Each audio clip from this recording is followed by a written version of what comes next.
Hey, we are here today with Belah Rose, and she has the coaching program called Delight Your Marriage. And we are super excited to welcome her here. She Mhm. works and coaches lots of couples. She and her team helps them get connected, helps them implement godly principles into their marriage. And we couldn't be more thrilled that she works alongside of us on this marriage mission field, so to speak. So thanks for joining us, Bella. Welcome. Thank you, Brian and Heather. It's so good to be here. Yeah, we're really glad you're here. And we're going to be talking about a topic that can be a little awkward for some, but we're going to talk all about intimacy. So hopefully we kind of, I don't know, no pun intended, maybe take the covers off of this topic a little bit. You know what I love about Heather and Brian, dear listener, is that when I first met them, Heather, she was telling me, and this was just in a one-on-one. Do you mind if I share this Sure. Oh, little please. anecdote? It was so precious because she was telling me how wonderful. I mentioned how beautiful their website was, and Heather goes, "It was all him. Didn't he do a wonderful job?" And I even went home and told my husband about that. I was like, "That woman loves her husband. I appreciate her very much." Mm, So, Thanks. you guys are in the right business, I'll tell you. well, good. And this is really how we are. We're not putting on a show. Yep, So. I this is love it. it. But yeah, I wanted, I don't know if we can just kick it right off, but I mean, I think the big issue I find with most people is they don't even really know what intimacy is. A lot of people just think it's sex, but I mean, I'm assuming there's a lot more to it than that. Do you want to talk a little bit about what it is, maybe to start us off? Yeah, happy to. I think it can be defined a lot of ways for sure. And I think the way that would be helpful to think about it is really, the difference between somebody being intimate and somebody not is there's a guard up, and so there's a level of boundary that is safe to be up in every regard. In every place, you have a level of guardedness, a level of boundaries, and that's appropriate. But once you get to your spouse, that's the one where you're actually fully unified. That's where you are meant to be naked and unashamed. And so that's not just in sexual intimacy, but we also talk about that as emotional intimacy and Mm, spiritual intimacy. mm, Because as a husband and a wife are unified, Jesus even talks about one flesh. But I would say that my work specifically, so I coach husbands and wives separately. I do podcasts and books and all that kind of stuff. And the point though is the reason I even got into this work is I was married once before and I did it all the right way. I saved myself for marriage. I was sure that once the rings were on, the vows were said, honeymoon, it was just going to be magical, incredible, amazing. Of course. And yeah, that was pretty much what the fairy tales seemed to point towards. And it wasn't. It was painful physically and emotionally. It was just so difficult. I could not believe that the hype was that this was such a great thing. And it clearly wasn't spiritual. And so, um, and so for various reasons, essentially, I didn't know how to love my husband well. He didn't know how to love me well. We kept hurting each other. And eventually that ended in divorce. And I went through a season of promiscuity, which I would not wish. I think this was ultimately the wrong decision after wrong decision because there wasn't sexual immorality. And so I have to plead the blood of Jesus over my choice to divorce my husband. But I do know that God allowed my whole journey to now be married and really be at a spot by God's grace where I can help people not go to that space. And now I mm, coach people out of that space. And what I often say is if I knew then what I know now, we could have gone through a journey of healing and been happy. And so, yes, mm. intimacy emotionally, physically, spiritually. So we're ultimately one altogether. Wow.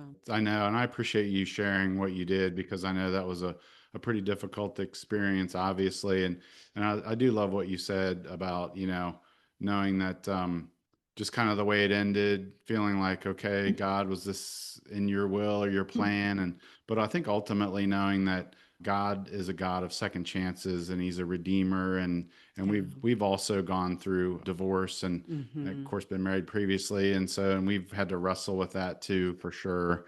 um but yeah, and then kind of like you said too, back to your sort of the fairy tale, I think a lot of us do have that fairy tale of everything's going to be wonderful and magical, and everything's going to work completely, and there's not going to be any issues. And, and so I was just thinking too, I don't know, especially for women, like, what are the common issues that you see with women that you work with them on when it comes to intimacy and the lack of? Yeah. And well, that was actually just the people that I was speaking to 10 years ago when I started or wrote my book 11 years ago. But the point is that I was just thinking I was only going to work with women. I was only thinking about women need help because I'm a woman and these are the issues. And if women could just make love to their husbands, things would be better. And I just wanted to give them the insights that I wish I had gotten previously. And then come to find out, as I was going through this journey of helping women and coaching them, men kept reaching out and saying, how do I get my wife to listen to you? Or how do I get my wife? Because intimacy is often most painful when it's not met. It's most painful for the husband when there's not intimacy in a marriage. It's not always the case. It's about 80% of the case. The husbands have a higher drive than wives, but it's very much in a man's DNA that intimacy is meant to mean love to him, is through the act of physical intimacy. And so, and it's meant for both, but often women are not as motivated towards it as men naturally are by God's design. And so what often happens is as I was listening to these husbands tell me about the dynamics and the relationships with their wives, it became obvious that they needed help. Because at first I was like, oh, well, you've just got to, I don't know. And I would write a email back. I don't know how to get your wife. You just need to tell her about it. I have no idea how. But then when I actually talked to them on the phone, come to find out, oh, now I understand. Yes, there are dynamics that have occurred in your marriage. She has likely, a lot of times, one of the biggest blocks is she's felt forced and she's felt pushed and she's felt like as though he has been entitled to her intimacy. And that is a huge block for women where they feel like they're pushed towards sex. And that is everything about a woman is against that. It's because women are meant to feel safe. That's the job of the husband, is to be a protector of his wife. And so if he's actually pushing and forcing and pressuring her, it is the very thing that it's like she's designed to reject and be harmed by. And so we've got these really terrible dynamics in marriages so often that a husband is pushing and pressuring and the wife is rejecting and turning down and becoming hard-hearted around sex because she's so hurt and so wounded. Are you guys seeing dynamics like that in the conversations that you have with folks? Oh yeah, I would say so. I mean, and I don't know if you would agree with this, Bella, and maybe you too, Heather, but it seems like men, they want to be physical with the female, and then when they can be that way, then the emotional connection will happen for them. Whereas it seems to be the opposite, I think we've noticed with females. Yeah. Where do you probably want the emotional connection first? That first. And then if you feel like that's in a good place, then you can feel like you want to be physical. Yeah. And that's a hug doesn't always have to lead to sex.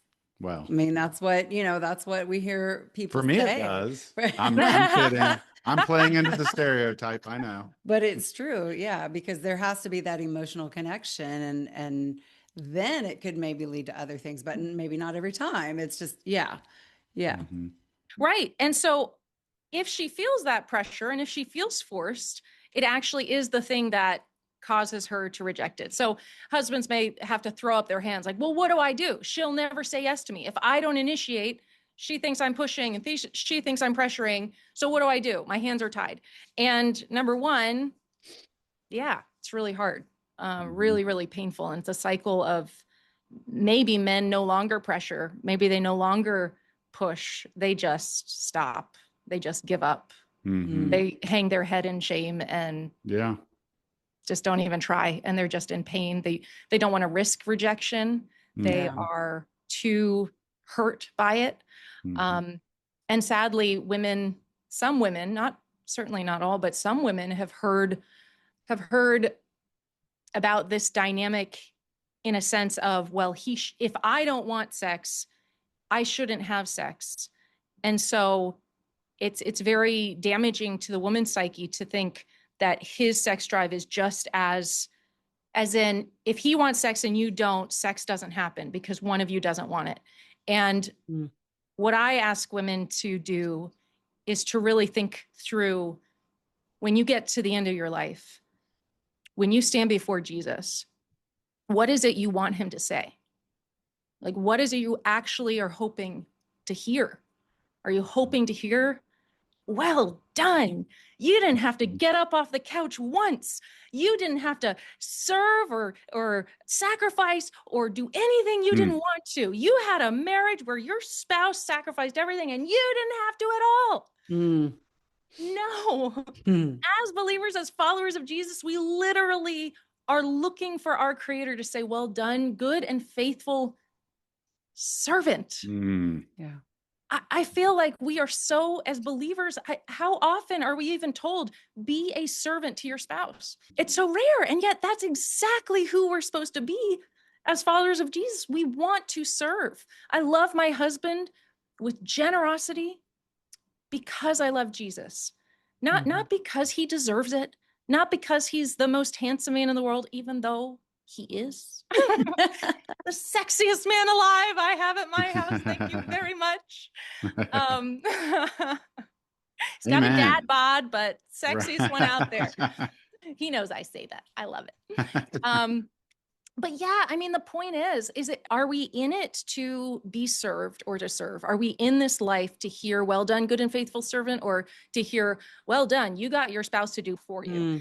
And so if I know that this is the way my husband is wired, then I no longer say, do I want sex? That's the wrong question. Do I want sex, or why don't I want sex? That's not the question I ask myself most of the time. The question I ask myself is, how do I get myself to want to make love? Because naturally speaking, more than not, I want to sit on the couch and eat ice cream. That's my natural desire most of the time. I was telling my amazing office manager, Darcy, this morning, she was asking me this question: if there was no eternity, what would you do? Like, what's the one thing that you would just love to do if there was no eternity? And she talked about like planting flowers and things like that. And I was like, no, I would eat ice cream. Like, I would just lay down and eat ice cream. I don't think I would have a house. I think I would sit in a park eating. I might steal ice cream. I mean, that would be it. No, the reason I do anything intentional, valuable in this world is because I believe in an eternity, and I believe in a creator that looks at me with love, and he came as a perfect sacrifice for me. And I, dag nabbit, know that my first human assignment is my husband. And if I find out that my husband feels loved through making love, all I've got to say is, God, sign me up. Like, show me how to do it. What do I do? Where do I go? What can I do to get myself to make love? And I'll tell you, there are loads and loads and loads of things a wife can do to get herself to want to make love. But it really starts from a heart change. It starts from a heart change, because right now in our world, women are prideful. And I'm one of those prideful women. We are so much not wanting to be the ones to get up and be different and have a soft heart. I'm curious what your thoughts are on this. I've thrown a lot at you all. I guess the one thing that I had thought about was, we are all selfish by nature. I mean, that's just who we are to the core, unfortunately. And I know that sounds kind of evil to say that, but I mean, it's true. And, I'll catch myself, not even from an intimacy standpoint, but just it could be watching television or going to a restaurant. I'll catch myself just turning on, we're both sitting on the couch, and I might turn the TV on and flip on a show, or I might say, hey, would you like to go to such a restaurant? But instead, I kind of catch myself and say, you know what, maybe I should just ask, what would you like to watch, or where would you like to go eat? And to kind of get myself out of that selfishness. But I think it's just a constant battle that we all kind of have to fight. You know, I know you're Mhm. perfect, and Yeah.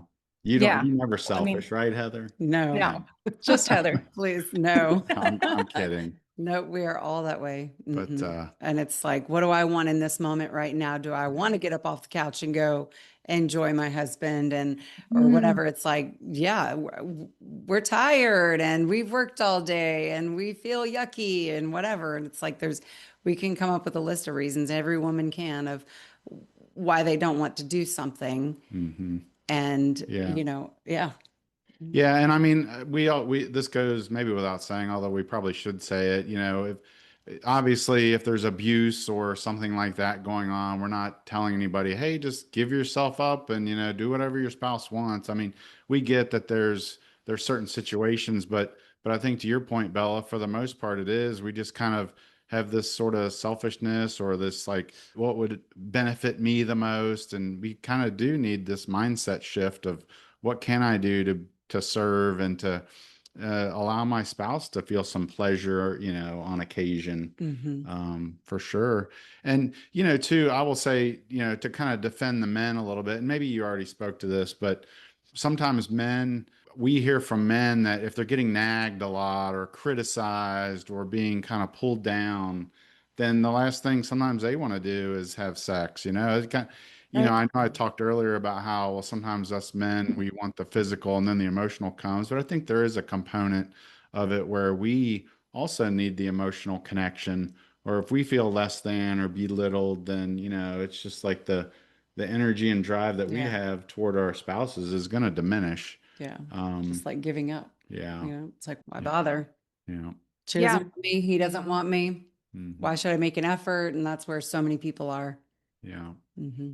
Yeah, exactly. Well, I think that 80% figure really does, the 20% that are left, it's hard to know how many of those are not going towards how many husbands don't go towards their wives as a result of maybe she's controlling, maybe she's mean, maybe she's rejecting, maybe so it's hard to know, is it really he has a low libido or he's just given up? Or to your point, he's not, that's the last thing he wants, to go towards somebody who's going to make him feel or has made him feel negative all day, negative about himself. And so what we talk about is the Delight Your Marriage framework. And this has been very helpful in the way we coach people, because it's not a perfect framework, but it certainly helps to just limit our focus. And so when we have something clear we can focus on, it just helps us to kind of build around that. So for women, what do they need to feel fulfilled in their marriage? So we talk about safe, known, and Hmm. wholeheartedly cherished. And so Mm. safety is that emotional safety. She doesn't feel pushed. Yeah. She doesn't feel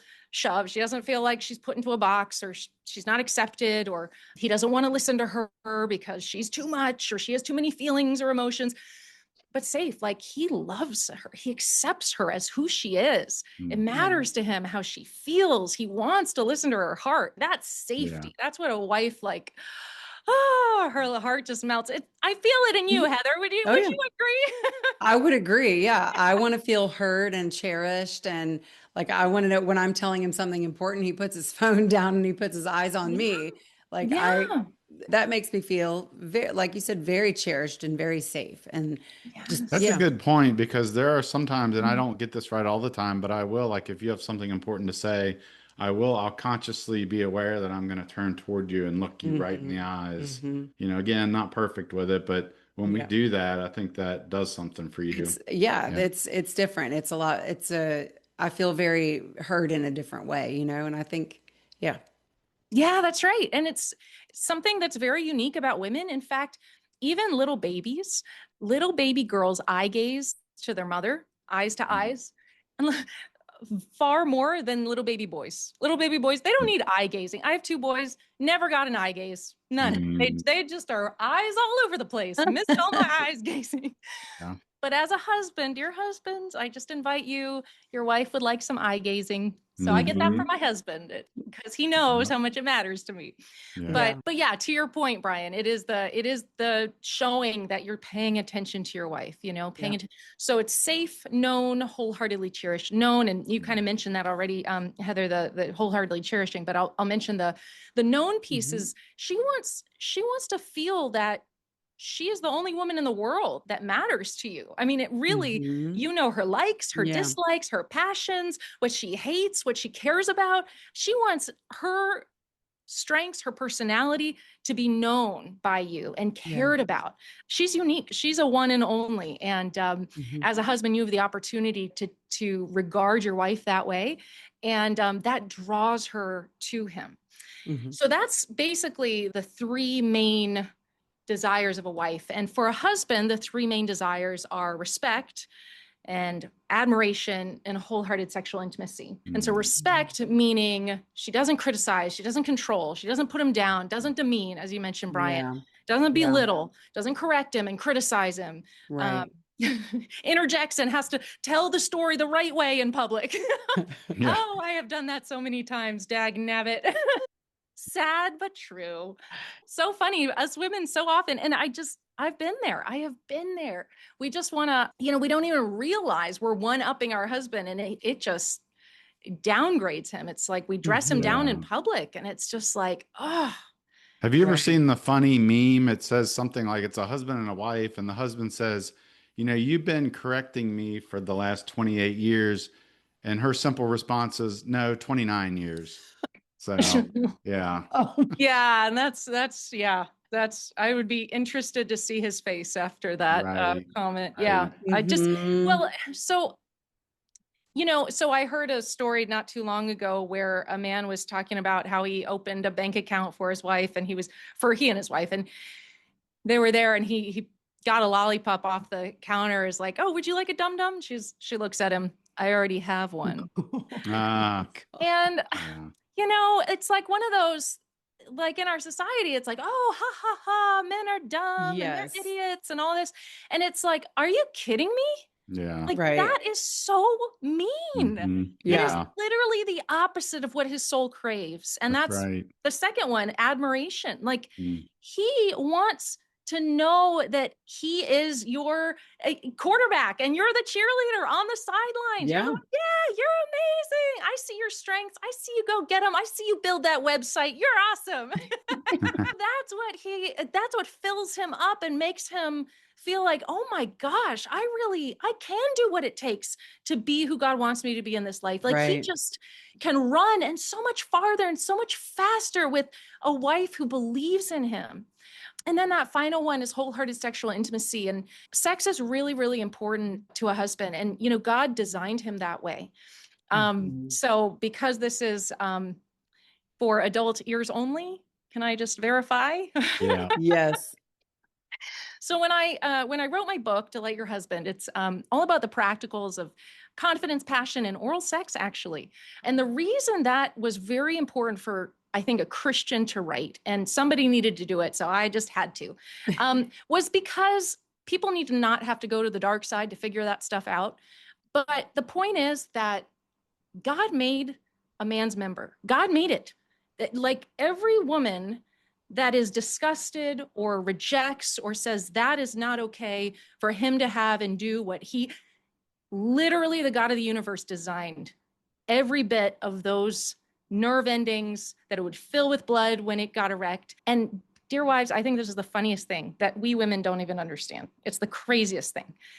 All his life, he's had this random appendage that just does its own thing since he was born. It just does its own thing. Women, we don't understand it. We do not get it. And yet there are 4 different reasons for an erection. There's nocturnal erections. So every man has multiple erections every single night. So he may, if he's healthy, often wake up with one. Okay. Then there's psychosomatic. So something enters his eyes or in his mind. That's another reason. Reflexive. He could bump up against a trash can and there could be a level of erection just because there's movement there. Finally, this is the craziest one to us women, I think. Random. There could just be a random erection, and here's why. Because if there's no blood going in and out of that wonderful appendage that God made, metabolic waste does not get cleaned out. The healthy nutrients does not go in. And dear wife, did you want to marry a man without it?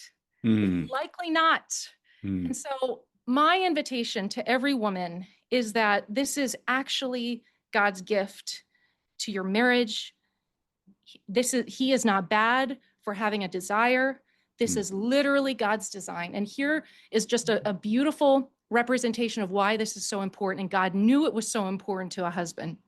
When God said to Abraham, sanctify yourself, commit yourself to me, make it clear that I am your first and foremost. I am the most important thing in your life. What did God require of Abraham? I would think cut off his ear. You know, now everyone knows he's God's child. He doesn't have an ear. Okay, clearly that. No, God said, you give me the thing that's most important to you. And it was his foreskin. And that is so wild. But if you're a man, and maybe Brian, you have some thoughts, you're welcome to disagree with me. But I would say for men, that is his most treasured, prized possession. God made him that way. If you have children, if you have boys, that's just the way it is. And that is not a mistake. And it's not something the enemy gave him. Yeah. His sex drive is godly and good and designed by God. And so my hope and prayer as I do this work is to help women to discover that this is good. This is a good thing that God has given a husband and a wife to enjoy together. The enemy, of course, understands how powerful this is. And so he's going to do absolutely everything to get between a husband and his wife because it is so powerful. Husband and a wife are meant to be one flesh. Yeah. That's true. No, and I'm really glad I feel like you've kind of demystified what it's like to be a man because it is. It's often there's this sort of knee-jerk reaction of like, oh, you just, anything and everything at every turn, you're just, you're aroused and you want it all the time and this, that, and the other. And it's kind of nice to know that, hey, there are some times where it's like, well, maybe not necessarily. And it's like a biological kind of, just a system that works biologically within us, and so, thank you for that. And I think too, I don't know if I don't know if this is anything that you said, but we can kind of get in these corners, it seems like men and women of like, I could sit here with Heather and be like, well, you're a crock pot and you take forever to warm up. And like, I don't have time for that. And so you could probably explain, Bella, to us, like, women are crock pots and why that is. And that's okay. And, and then I'm a microwave, right? She could stand there and go, you're just a microwave. And it's just, and you're not giving me enough time. But I think what I'm hearing you say a lot of is like, there are reasons for a lot of these things. And it's not because we just have this evil, dirty mind or whatever, or we are necessarily selfish. I mean, it's just a biological function to some degree. So, but it's what God gave us. So I don't know. I feel like I was tossing out a lot of different ideas there. I don't know if you. Yeah. No, absolutely. I think you're absolutely right. It's biological, it's natural, it's God designed. It's also emotional. That's the thing that's so wild about it. It is, and finally, also spiritual. So it's all aspects of intimacy in the act of physical intimacy. And I think as a woman, that was very hard for me to get to, is the spiritual. Like, this seems so strange and so weird. And this is, how in the world could this be spiritual? Like, this just does not seem spiritual. Yeah. It's like inviting God into the room, right? I mean, it's sort of what it. Well, I think for a woman, here's the way that it took some time. Again, a framework that's not perfect, but helpful, I think, is thinking of sex as two different types. And we call it like a fierce or masculine type of sex, or a feminine or passionate type of sex. And the way I describe it is that the enemy is trying to always corrupt what's good and beautiful and holy and true, right? So I would say the masculine fierceness might be seductive and powerful and lingerie and all sorts of spice and all that kind of stuff that women have often associated with the evils of pornography and X-rated stuff, right? So that's evil and bad and wrong. And absolutely, Jesus says, if you even lust after a woman who's not your spouse, you are guilty of committing adultery. And he's so serious about this that he talks about it'd be better to cut off your arm or pluck out your eye than be thrown into hell for lust. Like, Right. Mhm. that's a heck of a pronouncement against lust. So God is a very serious about porn, sex outside of marriage. It's not okay. It's absolutely not okay. And I was actually, it was kind of crazy. I was at this, it was years ago, but I was at this, it was kind of like a conference, small conference, I guess, where they were talking about whether or not sex outside of marriage is okay or something like that. And so they spent the entire time. It was a gentleman who's up at the front who was unmarried, who was a scholarly fellow, and it was a room full of folks because it was a topic about sex. So they wanted to, and it was actually, I think it was just presented as a topic called sex. Like there wasn't, but essentially it was his whole presentation about sex with outside of marriage was not okay. So at the end of it, he asked if there were any other questions. And I just raised my hand almost in defense of every man in that room. And I was like, because sex outside of marriage is so bad, we need, as husbands and wives, to be amazing examples of how happy sex inside of marriage is, how Mm. good it is. We need to Mm. get the non-Christians to say, whoa, I want what they've got. Yeah. Good That's point. our mandate. We Yeah. have every good to have in marriage. And so Mhm. anyway, that's our opportunity, guys. That's Anyway, so good. obviously we've got the fierce, but if I can, as a woman, think of that as more like masculine type of sex, like naturally, my husband likely is the one who's most attracted to that because that's just what's interesting to him. But when I've discerned more of my natural bent, or what generally women's natural bent is, it almost seems a lot more like Song of Solomon. Like it's Mm. meditative and relaxing and beautiful and slow. And there might not even be orgasm involved. I mean, Song of Solomon, you'd be hard pressed to really find an imagery that's similar to a geyser exploding. Like what is going Right. on? Like Right. Song of Solomon doesn't talk about that. But the point is, obviously, that's a wonderful part of intimacy. But I think, you know, as a young woman trying to understand what sex even was, I had no concept of what an orgasm could be. But I think that's just the two different halves of what sex can be. And so, like I said, maybe the masculine sex, porn, X-rated stuff are the unholy, but the holy is fierce and good and seductive and exciting and passionate in those ways. But I think the feminine sex, I would say the unholy version of that might be tantric sex and Taoist philosophy. And again, things that are not godly, but are still in that like meditative, slow, peaceful. It's that like, that's the perverted style, but it is Right. actually the legitimate, what often women would find very safe and comfortable and good. And so in my mind, what I teach is that both are very desirable and very good in your marriage. But in order to heal maybe the damage that has happened in your marriage, because a lot of people have had very terrible, horrific, in fact, experiences with masculine type sex, let's say, even before they were married. There's a lot of sexual trauma in our world today. The healing aspect, which is so amazing how God can actually use sex to heal sex. Mm. And we've got different sexual practices. We talk about connection sessions, or just an opportunity for men to actually heal their wife through a sexual experience that does not end in orgasm, but is sexual and is intimate, and eventually does allow for both to be present in a marriage. So the point is that when we can conceptualize sex a little differently than we have in the past, we can often actually see this as a gift. It really can be a gift for both husbands and wives. Mm. That's so good. And again, as you were talking, I was just thinking about, I would imagine communication between a husband and a wife would be really important, because it would be good, because we've worked with couples before, and what one woman finds repulsive, another woman finds exhilarating, and same for men.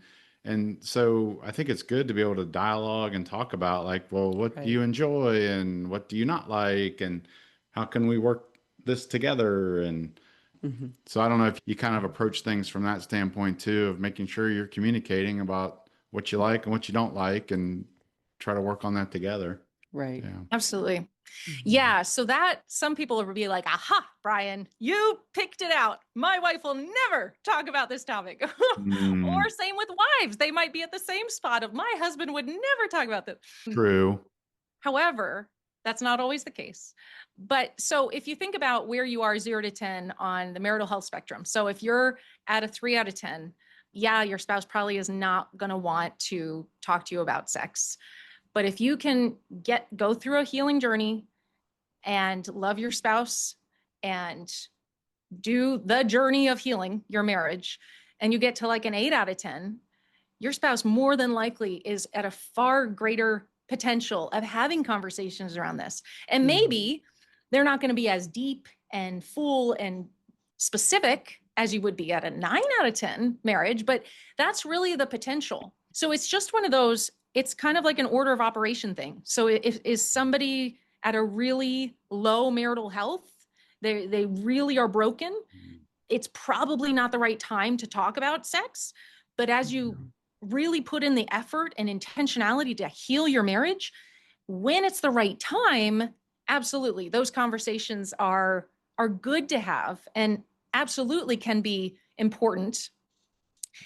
And, sometimes things, it's kind of like humor. Sometimes things get less funny the more you try to discuss what's so funny about the joke. So, True. so sometimes it depends, but sometimes there are people in this world that would prefer not to talk about it. But as the marriage gets healthier, you just start noticing things become a little different in the bedroom. But it really is dependent on, does a wife feel safe, known, and wholeheartedly cherished? That's where it comes down to. And the same with a wife. Is your husband feeling disrespected? Is he feeling admired? Right. Obviously, you want him to feel respected, admired, and wholehearted sexual intimacy. As wives, a lot of times we've made mistakes. I've made mistakes where we got the picture of, oh, sex is important, but wholehearted was never part of the point. It was just like, well, he's got to eat. So, that's what we got to do. It's Friday night. And it's like, but the truth is, if your husband took you on a date and was like, well, know you need to be cherished, so have some food, here's your date. Like, we would not feel satisfied. We'd be like, forget you. I don't need your food. Right. It's done through actions. I mean, because you're right. It's like if I just say, you should just trust me, or, or I'm the sweetest man and, right. Then it kind of almost has the opposite effect, really. Yeah. But yeah, and two, the things, I love how you make it simple. I mean, well, or yeah, I don't know if that's the word I'm trying to use here. I know it's not easy, but I love how just you break it down into pretty simple terms here, and it's not, doesn't have to be a complicated thing. It's just, again, these three things, if you can focus on those, if I can focus on the fact that, you want to be safe and known, and what did you call it? Wholeheartedly cherished, Yeah. And then for you, Heather, what is it? You respect, admire, and wholehearted. wholehearted Would you write sex. Is that what you called it? Yeah. Wholehearted sexual intimacy. That's right. Yes. Yeah. So, Yeah. right. Yeah. Yeah. I mean, at the end of the day, people are nuanced, and there are, these are all general aspects, and there's plenty of tweaks. But the truth of the matter is, if we don't utilize things that matter to the vast majority of people, then we're speaking to the vast minority, and then nobody gets helped. So you gotta talk very general, but it gives you a focus, like you said, Brian, because if we're focused on 800 things, we go forward in 0 directions. So we really have to say, okay, what's the next step I can take? Next step I can take. Next step I can take. Yeah.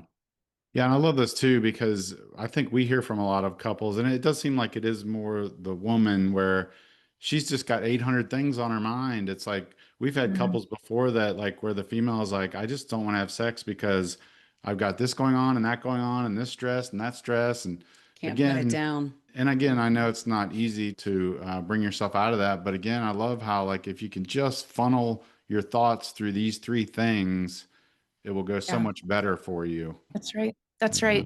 And I want to absolutely empathize with the woman that's got a lot going on, because that's true. And the truth is, I love talking about Mary and Martha, because isn't that exactly the tension? And it was specifically to women. I think Mary and Martha has plenty, that's a metaphor for men too. They get busy too. But I think it's interesting how it's a specifically female dichotomy there, right? So Yeah. Martha Right. is doing what's expected. She's doing what's appropriate in her culture. She's serving. She's doing the things that matter and that needs to be done. Like legitimately, there's a ton of people in her house. And she's all flustered and she even, it's so funny. Honestly, this is the gall that I think, like, I can understand where Martha's at, but then when she like interrupts the teacher to say, you should reprimand my sister. Yeah, right, I think, right. I think that's a little extra, Martha. Right. But she basically, she's busy. She's doing a ton of things, 800 different things. She's, Jesus, Mary's just sitting there not doing anything. You should tell her to come up and help me. And Jesus said, Martha, you are distracted and worried about many things, but Mary has chosen the one thing and it Mm, will not be taken from her. mm, Yeah. And Mhm.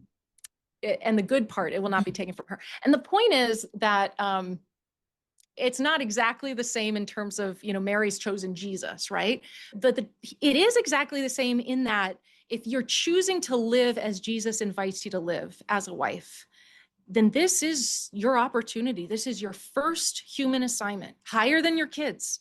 Why is it higher than your kids? Because if you don't have a strong marriage, your kids' lives suffer. Yeah. People are more Yeah. likely to follow Jesus when they come from a stable home, and that is required. Sex is required for your home to be stable. If you want your kids to follow Jesus, there was a woman, let me tell you this wild story. There's a woman who now is a dear mentor of mine, but I remember she wrote in, we met a long time ago, but she wrote in and she said, before we'd ever called on the phone, she said, I loved your presentation. It's exactly what I've learned in 30 plus years of marriage.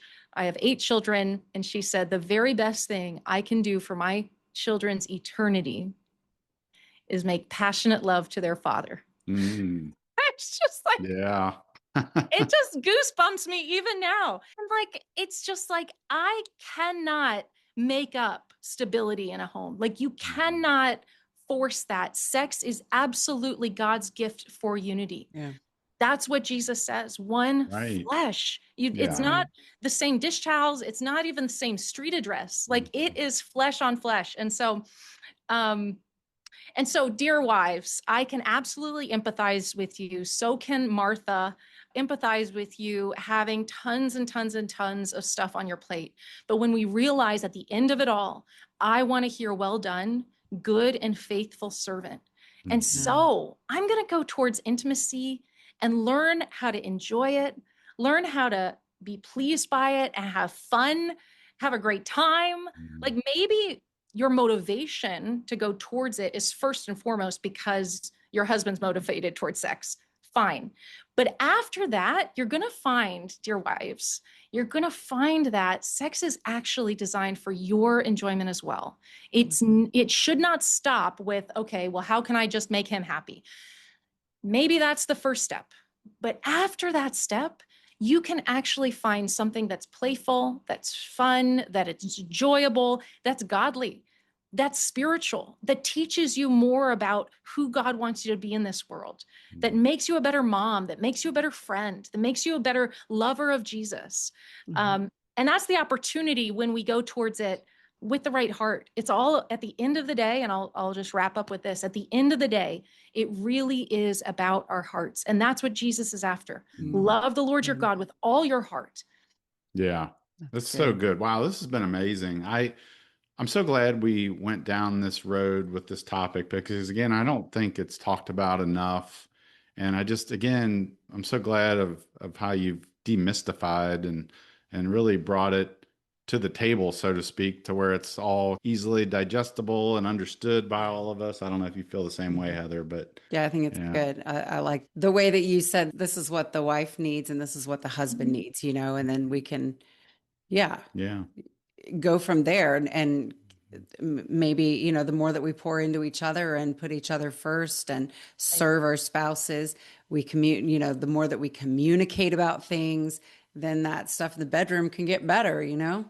That's right. That's like right. Yeah. And, as a wife, I try to do two things. I try to empathize with the wives because I've done it badly so long. And first, I understand the doing it wrong part and where that can lead. And then I also, by God's grace, now have an opportunity to speak to husbands and say, I think you're going down this journey and I know how that feels on the other side. So stop doing that. Do really what I've seen my husband now do, which has changed me. Like he healed my heart. God healed my heart through my now husband. And so that's an interesting way that I'm able to coach husbands to say, you can go in this direction and it will heal your wife. And that's what we love to see. We just want marriages healed at the end of the Yeah. day, because ultimately it Absolutely. glorifies Jesus. Yeah. Yeah. Yeah. Yeah. So That's good. good. And before we end, is there anything that you want to share with our audience? Anything you're working on, or how to get a hold of you? Whatever you'd find most helpful. Absolutely. Well, I'm super excited to share that we're about to take our flagship courses, the courses that we've done for many years now, effectively online. We're actually taking them into churches. So it's super exciting. We're doing our Yes. 12 weeks for men and 12 weeks for women. So these are video courses with workbooks, and the men and women are coached separately, trained separately. If you come to us directly at delightyourmarriage.com, you're coached by us again separately. But these are to be church trainings. And so if Mm. somebody's interested in that, they can go to delightyourmarriage.com/church, find all the details. But we love we've worked with lots and lots of pastors and missionaries and ministries. And the reason it's so fulfilling is because pastors and missionaries, they're doing the hardest work out there. They're spreading the gospel. Can't we give them an Yeah. incredible marriage? Mhm. Yeah. That then they Yeah. can go out there and do better and have a more fruit for God's Yes. glory. So Yeah. Yeah. That's That's so good. awesome. And we know a church here in town that is preparing to put this program into place. So, yeah, we're looking Yeah. forward to keeping in touch with them and to see how this goes. Mm-hmm. And I know Mm-hmm. it's going to be awesome, and it's gonna help a lot of marriages for sure. So, well, as Amen. always, Bella, it's a pleasure, and we thank you so much for taking the time to talk to us today. And guess with that, we will sign off. Take care, everyone.